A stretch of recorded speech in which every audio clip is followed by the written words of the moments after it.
From the frozen permafrost of Scandinavia to tropical islands in the Pacific Ocean, from the heavy wet clay soils of Flanders to the arid conditions of the Middle East, the Commonwealth War Graves Commission's work in 150 countries encompasses a huge variety of climatic conditions. That means adapting building and horticultural techniques to the local environment, something Commission staff with decades of experience do to often stunning effect. It's cemeteries in France and Belgium which represent the Commission's biggest commitment, and it's here that practical steps are being taken to plan for possible climate change. In recent years, summers have been very hot and dry, with winters especially cold and wet, placing particular stress on grass. Because the Commission uses irrigation only in areas of the world where there's no other option, its staff are investigating more environmentally sustainable approaches to dry conditions in Northern Europe. The Commission's largest cemetery is Tyne-Cot in Belgium, where each year hundreds of thousands of people come. Such weight of visitor numbers presents major challenges to Commission gardeners, who are now trying an innovative new approach to grass maintenance in the form of lock turf, which combines natural grass with polypropylene fibres, giving a far higher resistance to wear and tear.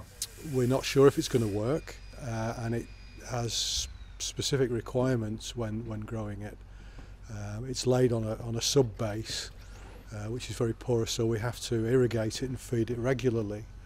One of the benefits of using it here on the Ypres salient is that the soils are very heavy and very damp, so they'd be classified as late soils. In other words, they warm up very slowly. By laying the lock turf on a porous base, we're hoping that the soil will warm up earlier in the year and that the grass will get a good start. But lock turf is only one option under consideration.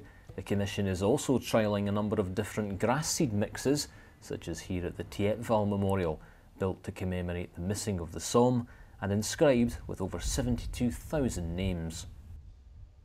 For a site like this, which is visited by hundreds of thousands of people every year, finding a turf which can withstand heavy footfall, as well as summer droughts and heavy rain in the winter, is no easy task.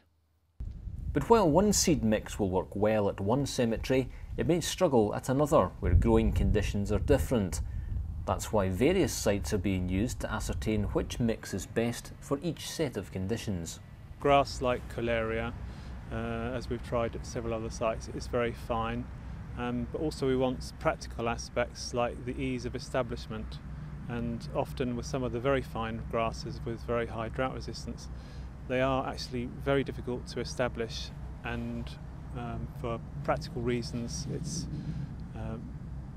better to have a mixture of grasses. Some can act as a nurse species while the other varieties become predominant later on in the life of the turf.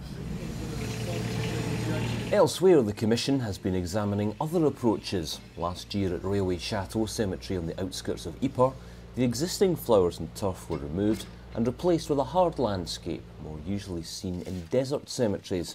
This was to assess both how plants would perform in such a setting and what the reaction of visitors would be.